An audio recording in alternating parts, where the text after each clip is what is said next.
अब हम डिस्कस कर रहे हैं JEE एडवांस मैथ्स 2026 का पेपर 1 का क्वेश्चन नंबर 4। सो इस क्वेश्चन में it's like considering only the principal values of the inverse trigonometric functions we have to find the value of the given expression. तो हमको बेसिकली इस इक्वेशन ये जो भी मैथमेटिकल ट्रिग्नोमेट्रिक एक्सप्रेशन गिवन है इसका हमको वैल्यू बताना है। एंड यहाँ पे बहुत इंपॉर्टेंट बात है कि we have to consider only the principal values of the inverse trigonometric functions. तो इस क्वेश्चन को करने से पहले let us revise what is the meaning of principal values of the inverse trigonometric functions. तो देखो बात ऐसी है, अगर मैं इनवर्स ट्रिग्नोमेट्रिक फंक्शंस की बात करूं, लाइक अगर मैं बात करता हूं sine inverse 1/√2। Now we know that trigonometric functions are periodic in nature. तो अगर मैं साइन इनवर्स 1/√2 की बात करता हूं तो 45 degree is one answer, but we have many more angles which can give us this. So sine inverse 1/√2 can have many different answers. It's not just pi by 4, but it is pi by 4 plus 2n pi, or plus or minus 2n pi, where n can be any positive integer. और अगर सिर्फ आप plus लेते हो तो n can be any integer z। तो यहाँ पे बात ये हो गई कि अब जो ट्रिग्नोमेट्रिक फंक्शन है, इनवर्स ट्रिग्नोमेट्रिक फंक्शन, ये 1 to 1 नहीं रहा, 1 1।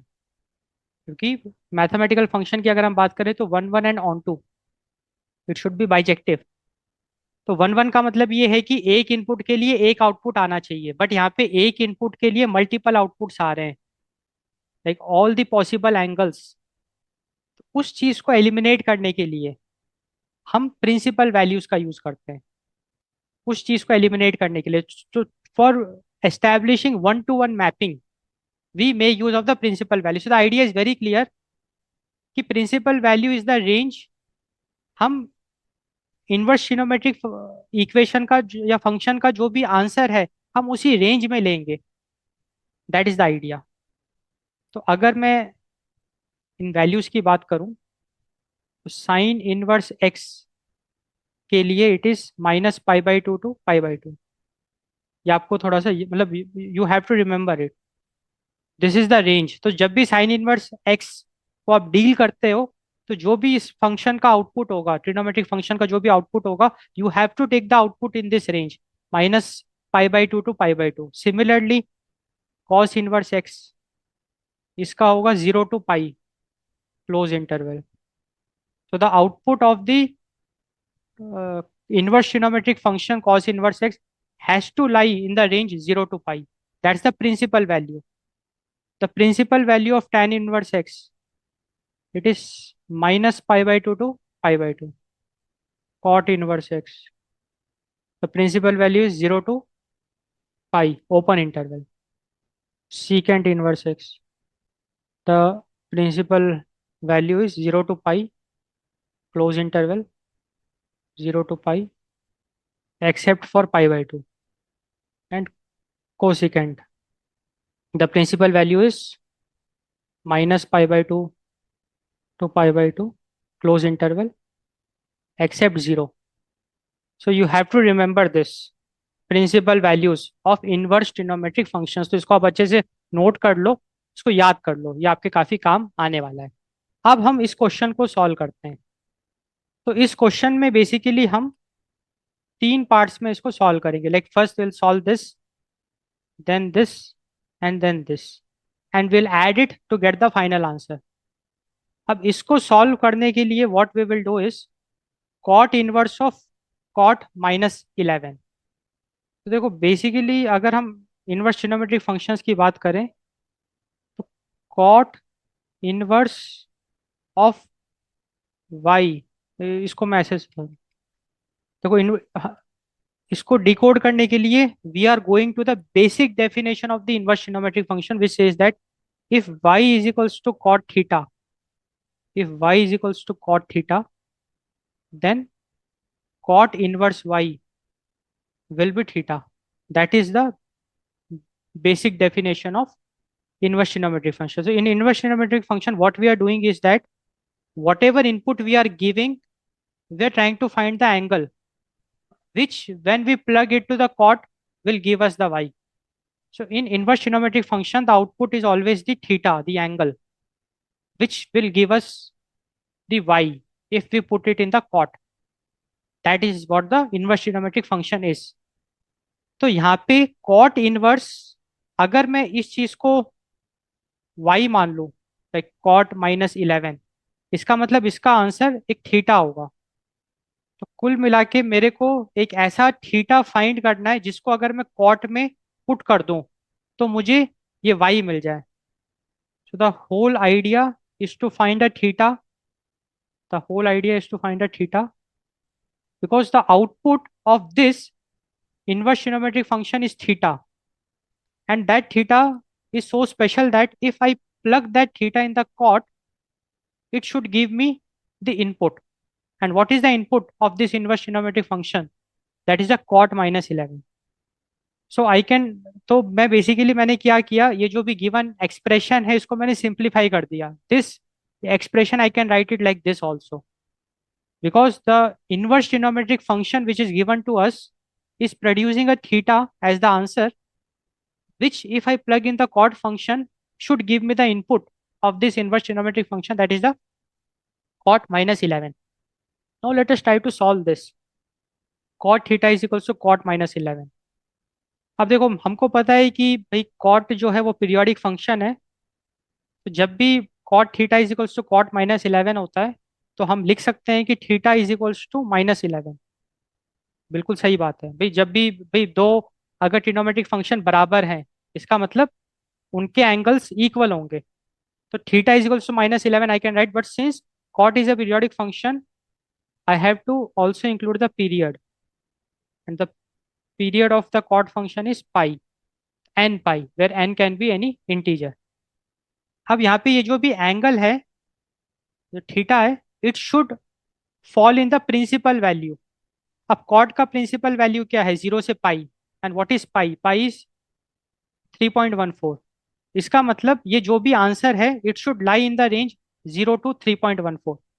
That's very important. So n should be such that it should fall in the range. अगर मैं n की वैल्यू 1 पुट करता हूँ, then it will be -11 plus 3.14, which will be like very negative number, जो उस range में नहीं होगा. तो n की वैल्यू 1 नहीं हो सकती. अगर मैं n की वैल्यू 2 पुट करता हूँ, सो 2 टाइम्स 3.14, स्टिल ये 6 पॉइंट समथिंग आएगा. तो -5 will not be in the range 0 to पाई. अगर मैं 3 पुट करता हूँ, देन इट विल बी 9, है ना. 3 3 9, तो -11 प्लस 9, तो 9, so it will be like -2, which is not in the range. वही अगर मैं माइनस लाइक 4 पुट करता हूँ अगर, तो मुझे लग रहा है कि बात बन जाएगी. I think 4 can give us a theta which will lie in the principal value 0 to pi. तो 4 4 जा 16, 4 1 जा 4 5, 12.56 -11. तो देखो यहाँ पे एक और बहुत अच्छा ऑब्जर्वेशन है. तो देखो ये बेसिकली जो भी नंबर आएगा ना, ये 1.56 आएगा, जो कि 0 से लेके 3, जो भी पाई की वैल्यू है 3.14 उसके बीच में लाई करता है. इसका मतलब 4 pi is the valid thing. And हम पाई को सॉल्व नहीं करेंगे क्योंकि ऑप्शन में पाई गिवन है. तो कहने का मतलब ये है कि ये जो चीज है ना, it has given me the answer as -pi, sorry -11 + 4 pi, -11 + 4 pi. अब हम दूसरा टर्म को देखते हैं. दूसरा टर्म तो बहुत देखने में इजी लग रहा है. अच्छा, तो दूसरे टर्म में देखो क्या है ना, कॉस इनवर्स 1/√2 है. तो हमको पता है वो तो भाई क्या होता है, पाई/4 होता है, जो कि 0 और पाई के बीच में लाई करता है. तो 2 × पाई/4 क्या होगा? पाई/2. साइन पाई/2 कितना होता है? 1. तो सीधा सीधा दूसरा टर्म 10 आ जाएगा. Second term will be 10. अब थर्ड टर्म को अगर हम देखें, थर्ड टर्म ट्रिकी है. 2 tan 1/2. अब tan इनवर्स 2 की वैल्यू मुझे नहीं पता, तो यहाँ पे हम इसको डायरेक्टली सॉल्व नहीं कर सकते, यहाँ पे हमको कुछ कॉन्सेप्ट लगाना पड़ेगा। Let us try it. तो अगर हम tan इनवर्स 2 को अल्फा मान लें, if alpha is tan inverse 2, it means tan alpha will be 2। इससे होगा क्या, क्या फायदा मिलेगा हमको? हमको ये फायदा मिलेगा, इस इक्वेशन को मैं लिख सकता हूँ 10 टाइम्स साइन 2 अल्फा, क्योंकि tan इनवर्स 2 की जगह पे मैं अल्फा पुट कर रहा हूँ। और मुझे साइन 2 थीटा या sine 2 alpha, most of the students को रटा होता है, अरे साइन 2 अल्फा तो होगा 2 sine alpha cos alpha. But यहाँ पे हमको साइन 2 अल्फा को लिखना है in terms of tan alpha. ये ही इस क्वेश्चन का मेन कॉन्सेप्ट है। तो मैं क्या कहना चाह रहा हूँ कि साइन 2 अल्फा का एक फॉर्मूला होता है जो कि आपको पता होना चाहिए, 2 tan alpha upon 1 + tan alpha square. अगर ये फॉर्मूला आपको क्लिक कर गया तो ये क्वेश्चन सॉल्व होगा। अब tan alpha we know it is 2, तो अब इस क्वेश्चन में कुछ बचा ही नहीं। तो it will be simply 10 times 2 into 2 upon 1 + 2 square, 4, तो 5। So 2 2s are 4, 4 2s are 8. So it will be 8. The final answer will be 10 + 8, 18, minus 11, 7, 4 pi plus 7. So option C is the correct answer, 4 pi plus 7। तो ये बहुत ही easy question है अगर concept clear है तो। सो सारा खेल कॉन्सेप्ट का है। JEE is not about studying for 15 hours a day। Specially मैं एडवांस की बात कर रहा हूँ। JEE advance is not about grinding for 15 hours, it's about studying smartly for just 3 to 4 hours. क्योंकि आप खुद ही देखो कि इस क्वेश्चन को सॉल्व करने के लिए आपको बहुत ज़्यादा मेहनत करने की ज़रूरत नहीं है। बेसिक अंडरस्टैंडिंग अगर आपकी है तो ये क्वेश्चन आप सॉल्व कर सकते हो। तो इसमें 3 मेन कॉन्सेप्ट्स लगे। पहला तो the knowledge, the understanding of principal values. उसका मीनिंग आपको पता होना चाहिए कि प्रिंसिपल वैल्यू का मतलब क्या है, उसका सिग्निफिकेंस क्या है।